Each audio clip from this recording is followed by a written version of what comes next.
O que é eficiência energética no ambiente construído para vocês?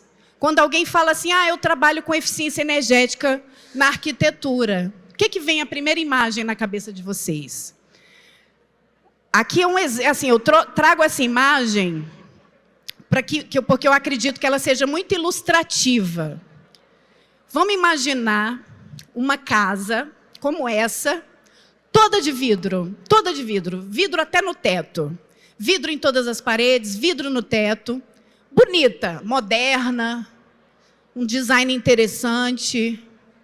Mas ela está no meio do deserto. Ela está no meio do deserto, ela está exposta ao sol. Uma coisa que sempre me perguntam, quando eu falo assim, com o que você trabalha? Eu trabalho com eficiência energética de edificações. A reação imediata dos meus interlocutores é falar assim, nossa, que legal, estou pensando em colocar uma placa solar na minha casa. Vocês acham que para suprir a demanda de energia dessa casa toda de vidro no meio do deserto, para que eu supra a demanda de energia, para que esse ambiente se torne confortável, seria mais ou menos essa quantidade de placas solares que eu teria que ter. Então, vocês acham que eu trabalhar com placa fotovoltaica é eficiência energética? Não, né, gente? Então, eficiência energética é tudo aquilo que eu tenho que entender a respeito do lugar onde eu estou construindo, a respeito da inserção naquele ambiente, para que eu tenha que adaptar aquela construção, aquele lugar, para que eu diminua a demanda de energia, para que aquele ambiente se torne confortável, para que aí, sim, eu possa, então, optar e mudar a minha fonte de energia. Porque quando eu adoto uma placa fotovoltaica, eu estou só trocando uma fonte por outra fonte. Não necessariamente eu estou sendo mais eficiente no consumo dessa fonte. Então, quando a gente vai projetar, a gente tem que pensar nisso. Onde que está qual é a minha orientação solar? Da onde que estão os ventos predominantes? Que tipo de dispositivo eu tenho que pensar nessas proteções? Que tipo de dispositivo eu tenho que pensar para que eu capte a luz natural e, ao mesmo tempo, impeça a radiação solar? O que eu faço para captar os ventos? Mas eu tenho que entender que se eu captar esses ventos num ambiente extremamente quente e seco, eu posso estar trazendo o ar quente para dentro do ambiente. Então, eu preciso estudar se ventilação natural realmente é a melhor saída. Então, depois que eu penso em tudo isso, que é o que a gente chama de estratégias bioclimáticas, aí eu vou pensar que tipo de dispositivo eu vou usar naquela minha edificação. Procurar usar, então, dispositivos consumidores de energia mais eficientes, certamente, tá bom? Equipamentos mais que demandem menos energia no seu consumo, mas o envelope do seu edifício, ele precisa contribuir para baixar a carga térmica, né? Então, isso é trabalhar com eficiência energética. Então, não é trabalhar com placa fotovoltaica ou qualquer outro dispositivo e mudança de fonte de energia. Então, voltando agora para o papo sério, a gente tem, dentro do CGIE, que é esse comitê gestor, a gente tem uma agenda regulatória. E a gente estabeleceu, então, nessa nossa agenda regulatória, a gente regula geladeira, a gente regula ar-condicionado, lâmpada, a gente regula tudo. Mas, pela primeira vez, nós estamos regulando edificações. Então, está previsto para esse ano a publicação dessa regulamentação que vai estabelecer um índice mínimo para as construções. Quando a gente estabelece um índice mínimo para um eletrodoméstico, vamos lá, a gente estabeleceu um índice mínimo para refrigeradores no ano de 2023. O que quer dizer isso? Fazendo esse paralelo com geladeira. Quer dizer que aquele fabricante de geladeira que não alcança pelo menos aquele mínimo está fora do mercado. Não pode mais importar aquele modelo, não pode mais fabricar aquele modelo que não atende pelo menos a esse mínimo. Depois ele fica proibido de comercializar no atacado, depois ele fica proibido de comercializar no varejo. Isso é o que acontece com os eletrodomésticos. O que vai acontecer com as construções? As novas construções, daí o impacto sobre o trabalho de vocês. Porque as novas construções, os novos projetos vão ter que desempenhar esse mínimo, senão não tira o alvará de construção. Tá certo? Não tira o alvará se não atende a esse mínimo. Eu vou explicar para vocês como é essa estrutura, e aí vocês passam a entender que não é qualquer coisa essa proposta, né? Aqui é um pouquinho de como é que ela foi desenvolvida. Aqui, o que a gente chama de AIR, que é a análise de impacto regulatório, precisa seguir um trâmite, precisa ter um conteúdo ali. A gente precisa fazer levantamento de cenário internacional, a gente precisa fazer uma identificação de qual é o problema para fazer aquela regulamentação, a gente precisa definir cenários, avaliar impacto econômico, avaliar impacto ambiental. A gente precisa fazer todo esse passo a passo e a gente precisa discutir com a sociedade. Então, a gente fez conversas em comitês de partes interessadas, a gente realizou workshops, isso tudo no ano de 2020 e 2021, em plena pandemia. Então, foi um momento em que a gente fez tudo isso online. Então, fizemos todo esse processo de participação social com todas essas partes interessadas. Mas, quando, assim, fechando essa questão do desenvolvimento desse trabalho, a gente chegou em 2023 com esse trabalho pronto, mas ele ficou um tempo parado, de 2022 até 2024, porque ele foi desenvolvido pelo Procel ainda quando o Procel era dirigido pela Eletrobras, mas a Eletrobras foi privatizada e o Procel foi transferido para uma nova empresa pública, que é a Embipar. Por conta disso, o trabalho ficou parado. Só em 2024 que a gente fez um processo de atualização de todas as premissas econômico-financeiras que foram aplicadas, de todo o processo, e também, por isso, fizemos novos processos de interação. Então, no final de 2024 e o início desse ano, nós realizamos diversos workshops com as partes interessadas para que a gente tivesse novamente esse retorno. Isso aqui é um pouquinho para mostrar para vocês que a gente não está inventando nenhuma novidade, não estamos sendo assim irresponsáveis na proposta. A gente fez um levantamento daquilo que está acontecendo fora do Brasil e a gente sabe que em muitos países hoje já existe a exigência do atendimento a esses padrões, países muito próximos de nós, né? A gente tem aí no Chile, ano passado, já começou a ser obrigatório. 2021, desde 2021, né? Então, assim, fizemos esse levantamento do cenário internacional, fizemos uma avaliação daquilo que era possível fazer de cobrança de atendimento a esse mínimo para o setor público, daquilo que era possível fazer para o setor privado, edifícios comerciais, edifícios residenciais. E aí construímos, então, nossa proposta. Então, qual é essa nossa proposta? Qual que é o escopo? O escopo de trabalho, então, são somente construções novas, tá? Não estamos aqui propondo, vamos sair etiquetando todos os prédios do Brasil. Não, não é isso, tá? Então, edifício existente não vai ter que partir para essa ainda, tá? Mas agora estamos fazendo essa proposta somente para as novas construções, tá? De todas as tipologias. A gente tem dentro desses conteúdos, a gente caracteriza o que é habitação de interesse social, a gente caracteriza o que são edificações Near Zero Energy Buildings, que são edifícios com balanço energético próximo do zero, que vocês vão ver que a partir de determinada data, a gente também vai cobrar isso das novas construções públicas, tá? Não das privadas. Então, o cenário é esse. Então, qual que seria esse cenário? Vamos lá.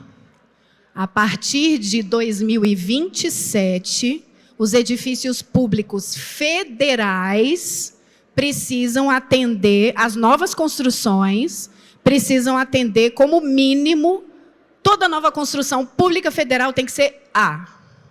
Não aceitamos menos do que A, tá? E a partir de 2035, as novas construções públicas federais têm que ser NZEB, ou seja, o seu balanço energético tem que ser próximo do zero.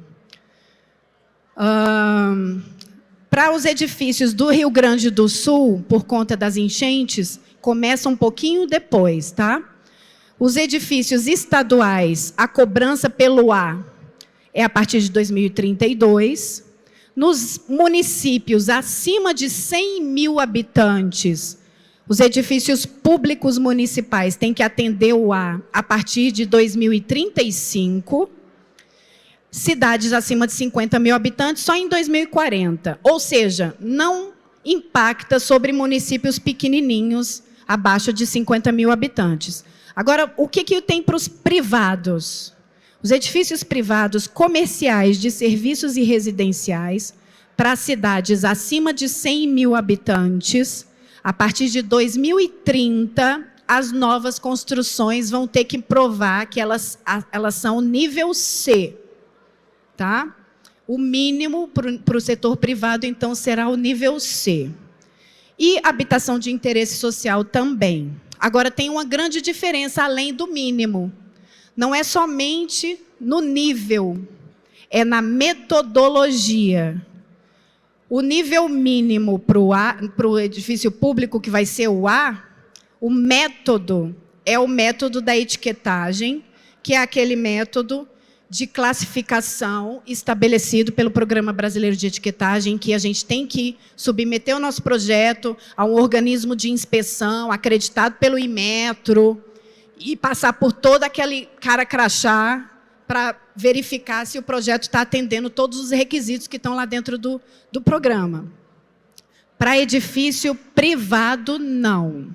Como resultado das nossas interações e discussões com a indústria da construção, a gente chegou num termo com eles em que, para que isso fosse possível de ser execuível para o setor, que ao invés do método de comprovação de que você estava atendendo ao mínimo, ao invés do método ser o processo da etiquetagem, o método é uma autodeclaração, que eu vou explicar para vocês. Então, é uma coisa que não vai onerar o setor e é bastante simplificado. Então, vou mostrar como que seria isso. Peraí. Bom, só para esclarecer que não vai se aplicar a projetos que tenham entrado, protocolado seu projeto ali para o licenciamento naquelas datas, né? É só o projeto que pediu licenciamento depois daquelas datas. É meio que óbvio isso, mas a gente tem que dizer. E então, esse aqui é o método para edifício público. Então, é o método da etiquetagem, com essa etiquetinha toda bonitinha, seguindo todo aquele protocolo em que você tem que submeter o seu projeto ou para um organismo de inspeção acreditado pelo Inmetro ou para submeter a um profissional certificado, porque a gente vai disponibilizar no mercado profissionais certificados, habilitados a fazer o processo de etiquetagem para projetos de menor porte, menores do que 2.000 metros quadrados. Tá? Então, só para projetos acima de 2.000 metros quadrados é que eu teria que procurar um organismo de inspeção acreditado. Até essa metragem ainda não está batido o martelo, tá, gente? Sobre o escopo de atuação dos PCs, né, que a gente chama, ou dos OIAs. E, então, como é que é o processo para a autodeclaração? Então, que a autodeclaração vai fazer? O que acontece? Só para explicar para vocês. O nível mínimo, que é o C, o nível C, ele equivale ao atendimento dos requisitos mínimos obrigatórios da norma de desempenho, com a qual a maioria de vocês já trabalha. Então, assim, quem trabalha com edifício residencial, por exemplo, tem que atender a NBR 15575, que é a norma de desempenho. Lá na norma de desempenho tem os critérios de conforto ambiental. E se você atende aos critérios mínimos de conforto da norma, isso equivale ao nível C. Você, nesse quesito, você está avaliando só a envoltória. Você não avalia sistema. Você não avalia sistema de iluminação, você não avalia sistema de ar-condicionado. Você considera que você está entregando teu edifício no esqueleto. Então, você só avalia a tua envoltória. Então, o que acontece? O que seria essa autodeclaração? O responsável por aquele empreendimento aciona o responsável técnico. Todo responsável técnico não tem que fazer a RRT de projeto? Ou a ART de obra? Então, você vai ter, a gente está em negociação, vamos iniciar esse processo em que a gente vai inserir. Hoje em dia, a gente não tem aquele botãozinho que a gente diz se está cumprindo ou não com a 9050? Seria um botãozinho muito parecido com isso, em que a gente diz se a gente está cumprindo ou não com a 15575, por exemplo. Então, assim, ou seja, na anotação de responsabilidade técnica, eu vou estar atestando que eu estou cumprindo com a norma. Beleza, então eu tenho um RT, o empreendedor tem aquela RT, ele faz o upload dessa RT no sistema que nós vamos disponibilizar. Mas tem mais uma coisinha. Vocês imaginam que se os empreendimentos privados estivessem passando pelo processo da etiquetagem normal, a quantidade de informações que nós teríamos a respeito dos edifícios, a gente teria uma quantidade gigantesca de informações, porque a gente saberia absolutamente todas as características daquele projeto, daquele edifício. Só que a gente está abrindo mão disso para que seja possível a autodeclaração. Ok, estamos abrindo mão dessas informações detalhadas, mas vamos pelo menos inserir umas informações mínimas nesse sistema, além do upload dessa RT. Então, eles vão fazer o upload dessa RT, mas vão inserir ali informações mínimas, que é pé direito, localização geográfica, tipo de parede, cobertura e tipo de abertura. Ponto final. É isso. Então, assim, vocês percebem que é algo que não vai demandar esforços e custos para o empreendedor, mas, a princípio, a gente vai se basear nesse processo para que seja possível a gente iniciar com esse processo de regulamentação. Nesse caso, quando você faz o upload dessas informações no sistema, automaticamente o sistema te emite a etiqueta C. E aí você, com essa etiqueta C, tu entrega na prefeitura, porque as prefeituras vão passar a cobrar essa etiquetazinha impressa pelo sistema qualificado, ali no pacotezinho de documentos que você, em geral, tem que entregar para pedir o alvará. Se o teu empreendimento quiser ser mais do que o C, e aí? Ah, não, gente, eu não quero dizer para o meu cliente que eu estou entregando um C para ele. Não, eu quero ser B, eu quero ser A. Aí você vai passar pelo processo formal da etiquetagem. Não seria mais possível a autodeclaração. E isso acontece, então, em duas etapas. Por quê? Porque a gente tem a etiqueta do projeto e a gente tem a etiqueta do edifício construído. Então, para você conseguir o alvará da construção, tu emite a etiqueta de projeto. Mas aí, uma vez a obra concluída, você não tem que emitir a RT de obra. Você emite a RT de obra, em que o engenheiro responsável pela obra atesta lá que está cumprindo com a norma, e ele faz ali o upload de informações caso a execução da obra modifique algo que esteja diferente do projeto. E aí você emite a etiquetinha de edifício construído e entrega lá na prefeitura para pedir o habite-se. Então, são duas fases diferentes que são possíveis de fazer. Então, nesse caso, e aí, quem é que solicita? Como é que é isso? Eu entrego isso para quem?